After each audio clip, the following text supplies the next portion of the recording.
இலங்கை தென்னாப்பிரிக்கா இடையேயான முதல் ஒருநாள் கிரிக்கெட் போட்டியில் இந்தியா போராடி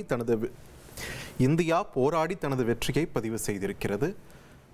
17 ரன்கள் வித்தியாசத்தில் தென்னாப்பிரிக்காவை வீழ்த்தியிருக்கிறது இந்தியா. இதனை அண்மை செய்தியாக நாம் பார்த்து வருகிறோம்.